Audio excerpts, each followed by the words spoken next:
மா happy friendship டேமா. ஓ friendship டேவா இன்னைக்கு? தேங்க்ஸ்ரா. மா உனக்கு யாரும் ஃப்ரெண்ட்ஸ் இல்லையாம்மா? எனக்கும் இருந்தாடா. சின்ன பிள்ளையிலேருந்தே நானும் அவளை ஒன்றா தான் ஊர் சுற்றுவோம், ஒன்றா தான் படித்தோம். அதுக்கப்புறம் கொஞ்ச நாள் கழித்து அவளை கல்யாணம் பண்ணி கொடுத்துட்டாங்கடா. 2 பேரும் ஒருத்தருக்கு ஒருத்தர் பார்த்துக்கவே முடியல. யார்கிட்டயும் கேட்டால் அவள் வெளியூர் போயிட்டான்னு சொன்னாங்க. ஆனால் நான் அவளை ரொம்ப மிஸ் பண்ணுறேன்டா. சரிம்மா, உன்னை செல்லம்மா எப்படிம்மா கூப்பிடுவாங்க?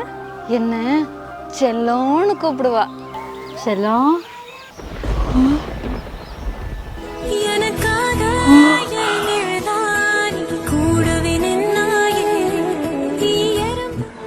அகிலா,